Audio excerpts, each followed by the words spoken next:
안녕하세요. 이보기TV입니다. 오늘은요, 노년에 돈 벌려고 아둥바둥 대지 말아라. 돈 벌겠다고 주식 부동산 투자는 이제 정말 조심하라. 그 다음에 새로운 사람의 만나면 경계할 일이 많다.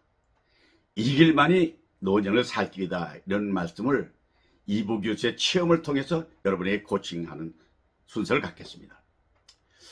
우리가 사는 동안에는 죽을 때까지 돈이 필요하잖아요. 근데 불안한 노후 돈이 떨어질 수 있으니까. 그렇다고 돈을 벌려고 이제 나이 들어서 주식 부동산 집착하면 안 되는 이유는요. 노년의 리스크를 가지고 있는데 회복할 시간이 부족하고 또 어떻게처럼 회복 탄력성을 가질 수가 없습니다. 그러니까 주식 하는 사람들 보면 실패하는 사람이 성공한 사람보다 훨씬 많습니다. 성공한 사람을 보지 못했습니다. 사실 많은 사람은 많이 봤습니다. 그러니까 주식은 열심히 해야 되고요. 이제 부동산인데 불패가 없다고 말합니다. 젊어서는 부동산 하면 여유가 있는 돈 가지고 하면 실패할 일이 없지요. 그러나 노년에는 탄력성이 부족하기 때문에 특히 기획부동산이나 부동산 현혹도 해가지고 투자했다가 거짓되는 사람 많이 봤습니다. 그럼 어떻게 하냐? 퇴직 현금의 일집을 갖고 있다. 그 돈이 은행 이자가 기대를 못하니까 이걸 어떻게 하냐? 섣부르게 투자하거나 이자 놀이하는 것, 이거 위험천만입니다. 사실 은행 금리, 채권 이거 차라리 낫고 배당금이 높은 우량주 위주로 운영을 하면 불안한 감은 없어집니다. 그 다음에 무리한 투자로 가족 전체가 망한 사례를 제가 알고 있습니다. 한순간에 돈 다 나가갑니다. 어느 연금 수급자가요, 시골의 부동산을 추천을 받아가지고 매입하는데 돈이 좀 모자라니까 뭐 융자 받아가지고 샀습니다. 근데 그 이제 현금화할 수 있는 환가성이 되잖아요. 근데 이제 지금쯤 좀 받아 쓰려고 보니까 팔려야죠. 왜냐하면 시골 땅이 이렇게 팔리질 않습니다. 그러니까 결국 은행 이자 받은 거 이자 내고 먹고 살다 보니까 빚내게 되고 융자 받게 되고 결국 매우 어려운 생활을 하고 있습니다. 꽤 많은 돈이 있는 친구가 있습니다. 이 친구요, 뭔가 사업을 해보겠다고 뭐 아들 뭐 손자 위해서 시골에다가 땅을 사가지고 걷다가 뭘 했느냐, 소위 커피 전문점을 만들었습니다. 돈 많이 번다 그러잖아요. 그 제과점도 있고 뭐 주차장도 있고 해서 멋지긴 한데 그게 요새 브로셔이 아닙니다. 경쟁자도 많고 그게 또 구름대처럼 몰려다니는 그 고객들 앞에 빵집 제과점이 안 돼. 인건비 비싸니까. 그런데 새로 세웠는데 은행 이자도 나오지 않고 팔리지도 않고 쩔쩔매면서 결국 아주 이걸 뜨거운 감자처럼 생활하는 사람을 제가 봤습니다. 또 양평에다 땅을 샀는데요, 세금 폭탄이 두려워가지고 이사를 했습니다. 서울집 팔고 글로 갔습니다. 그런데 이제 다시 팔려고 보니까 땅이 이제 팔리진 않고 부동산이 하락되니까 오히려 투자액보다도 돈이 더 손해가 나니까 쩔쩔매는 사람 봤습니다.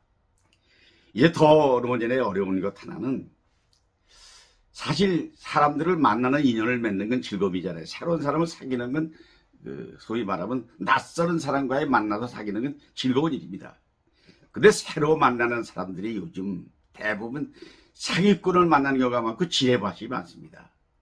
인간의 감성적인 특성을 악용해가지고 가문이서도 사기 써가지고 홀딱 빠져가지고 판단을 미스해가지고 소위 인간관계를 잘못하는 후에 비즈니스에 접근하는 제안을 해가지고 그 인터넷 온라인 뭐 투자를 유도하기도 하고 투자를 해야 신중해야 되고 돈이 나온다고 했는데 그게 돈도 안 되고 돈만 날아가는 경우가 많습니다. 그러니까 사람을 사귀려면요, 기존 사람과 사귀지 새로운 사람 사귀어가지고 그 사람 사기당할 일이 많이 있다는 걸 말씀드리겠습니다.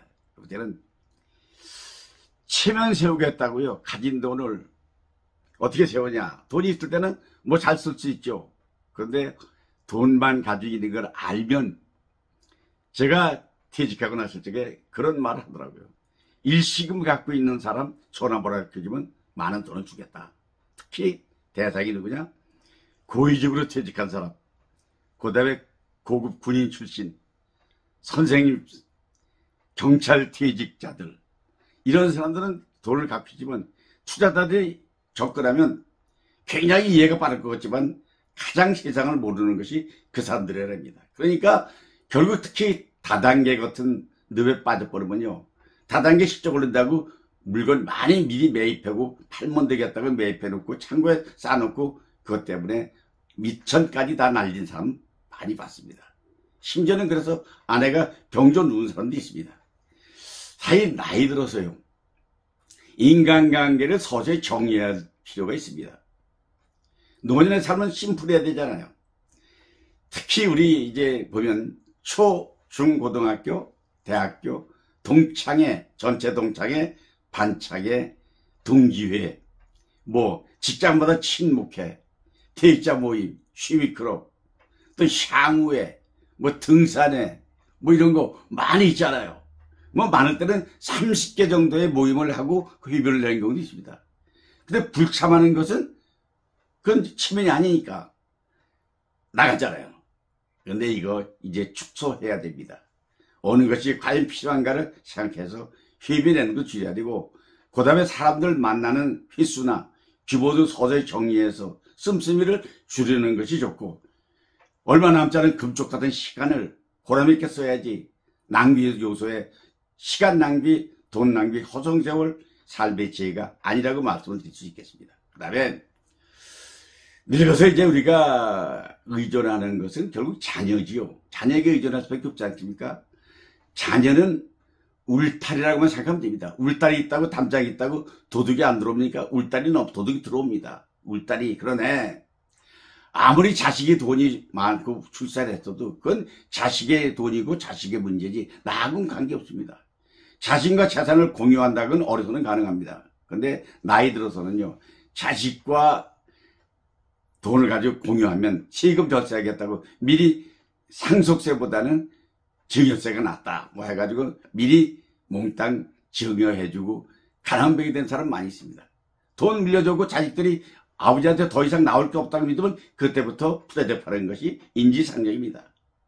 그러니까 이제 돈을 가지고 잘 쓰다가 돈이 떨어지니까 줄여야 될 게 아니겠습니다.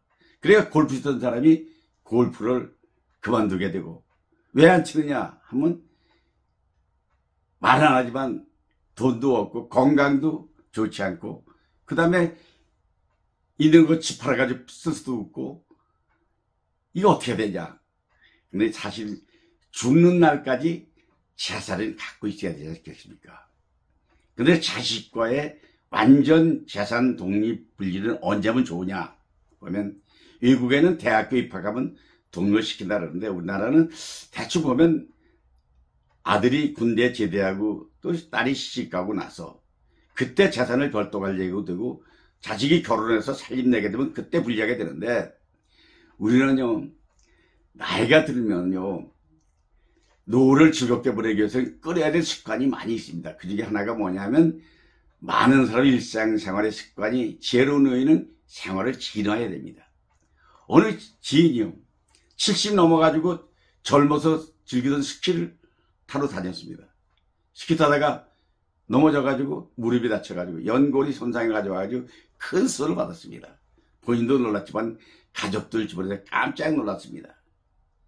저희 같은 경우도 주로 골프를 즐기다가 이제 골프로 시간도 그렇고 이동거리도 그렇고 결국 운동을 해야 되겠으니까 골프 운동보다는 헬스클럽에 가서 전화를 했습니다. 골프를 치다가 당구로 전화하는 친구도 있고, 시간 절약하고 돈 절약하고 건강 이상이 오니까 골프를 하야 되는 이유가 되기 때문에 자기의 취미도 바꾸는 거죠. 절약하는 겁니다. 또 매일 술로 살던 친구들이 있습니다. 만나면 술 먹고 놀고 뭐 고사표 다니고 등산 다니고, 근데 그보다는 이제 술과 이런 친구들은 고별하고 등산 취미를 상기하거나 아니면 맨발 걷기 취미클럽에 가입해서 매일 맨발로 건강해서 건강을 좋아지는 이런 거. 더 특히 이제 나이 들어서 진짜 해야 될 건 평생 즐기던 담배 끊고 술 끊고, 그 문제는 결단력이잖아요. 그 다음에 그럼 그 남은 시기에 뭘 하느냐. 그 시간에 외국어 공부를 시작하는 사람도 있고, 아니면 서예 글씨를 쓰는 사람도 있고, 또 그림을 그리는 사람도 있고, 사진의 취미를 가져가지고 사진을 찍고 다니기도 하고, 그런 것이 노년의 바른 생활 습관이다라고 말씀드리겠습니다. 그러면 매일같이 누워서 앉아 생활하는 습관, 이것은 몸뿐만 아니라 정신도 굳게 만든다고 합니다. 내 친구 하나는요, 고등학교 동창은요, 가보면 서재에 책상에 의자를 치웠습니다. 그리고 컴퓨터를 높이다 가지고 컴퓨터를 서서 자판을 쓰고 글씨도 서서 쓰고, 움직이지 않으면 근육이 사라지니까 서서 움직이는 것을 서재에서도 서서 하게 됩니다. 그런 습관이 반복되면 자체가 편해지니까 정신도 건강하고 몸도 따라간다는 것입니다. 우리가 그 하나의 코끼리 훈련 얘기를 제가 해야 할까요? 큰 코끼리가 도망가지 않는 이유가, 어려서 코끼리가 새끼 때 줄을 막아가지고 소위 말해 족쇄를 채워놓으면 줄에 끌린 곰편은 움직일 수 없으니까 족쇄가 채워지는 것입니다. 그러면 그게 성체가 돼도 끈하고 끈만 매끄러지면 큰 코끼리는 결국 그 족쇄에 매겠다고 생각하고 움직이지 않는답니다. 근데 기력이 떨어진다고 스스로 족쇄를 채우는 우를 범하지 않는 노년이 되길 바랍니다. 제가 오늘 여러분에게 보면 늙어서 재미있게 사는 방법이 여러 가지겠습니다. 그런데 가장 중요한 건 움직이는 것이 중요하고요. 인생의 약점은 쉽게 사는 방법은 남들 잘하는 사람을 모방하고 벤치마킹 하는 게 좋습니다. 자신의 길을 걸어가는 데 있어서 서두르지 말고 뚜벅뚜벅 걸어가면 됩니다. 세상에 공짜도 없고 비밀도 없다잖아요. 근데 세상 살다 보면 때로는 앞서갈 수도 있고, 그렇다고 의심하지만 하면 안 됩니다. 그 다음에 뒤에 있다고 좌절할 필요도 없습니다. 기회는 누구에게 공평하게 가는 것, 결국 가는 길은 다 늙어가는 길이기 때문에 뚜벅뚜벅 걸어가는 지혜를 갖게 바라면서, 우리 사실 오늘 제가 얘기한 거를 주려면 돈 벌려고 아둥바둥 대지 말아라. 주식부동산 투자는 이제 정말 조심하라. 새로운 만남은 지뢰밭일 수 있으니까 만나는 사람은 경계할 일이 필요하다. 일반이 살 길이다. 이건 이보기술 체험을 통해서 여러분에게 알려드렸습니다. 다 함께 오늘도 건강한 미래를, 희망을 갖고 살면서 오늘도 여러분 더불어 화이팅 합시다. 우리 건강하게 화이팅! 화이팅! 화이팅!